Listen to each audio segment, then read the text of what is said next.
नमस्कार. माझ्या मराठी यूट्यूब चॅनलमध्ये परत एकदा आपलं सगळ्यांचं स्वागत आहे.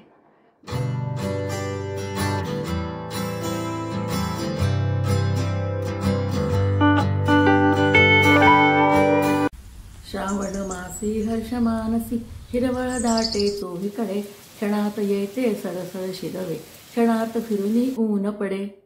मैत्रिणींनो, हे बालकवींचं गाणं म्हणा किंवा कविता म्हणा आपण लहानपणी ऐकलेलीच आहे, पण ती अजूनही मनात ठसलेली आहे. कारण दरवर्षी श्रावण येतो आणि ही कविता आपल्याला आठवते, कारण इतकी मनामध्ये ती रुतून बसलेली आहे. आपण तिला विसरू शकत नाही.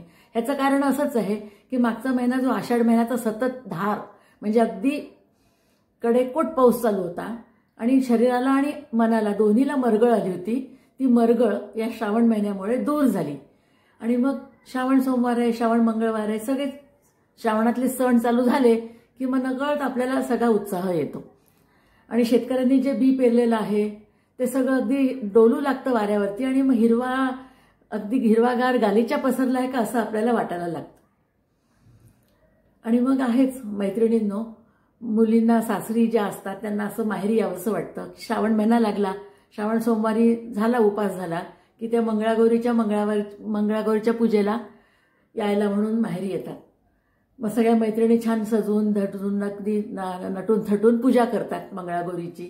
नागपंचमी येते. नागपंचमीला मेहंदी लावणं, नवीन बांगड्या भरणं, नवीन साड्या घेणं आणि नागपंचमीचे झोके खेळणं ह्यामध्ये त्या आपल्या बालमैत्रिणींना भेटतात आणि मग सासरचं सुखदुःख म्हणा, आनंद म्हणा शेअर करायला त्यांना खूप उत्साह येतो, कारण वेळ अगदी थोडा असतो. मंगळागौरी झाल्या की मग येते नारळी पौर्णिमा. मध्ये नारळी पौर्णिमा आली की मग बहीण भावाच्या प्रेमाला परत एक नवीन उजाळा मिळतो.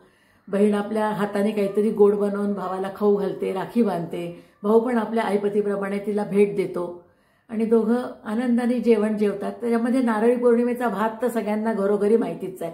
त्याचा सुगंध इतका दरवळतो की तो सगळ्यांनाच खावासा वाटतो आणि या वातावरणात तो अगदी उपयुक्तच आहे. नारळ आणि भात आणि गूळ असं कॉम्बिनेशन असल्यामुळे तो सुंदर लागतो अगदी भात आपल्याला. नारळी भात, नारळी पौर्णिमा त्यालाच म्हणतात. आपण नारळाचाच उपयोग करतो.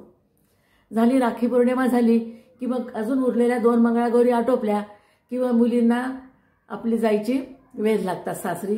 कारण काय की मग भाद्रपद महिना लागला की मग त्यांना परत हरितालिका, गणपती, महालक्ष्म्या ह्यांची पूर्वतयारी करायची असते आणि मग त्या अगदी आनंदाने निघतात जायला माहेरून सासरी.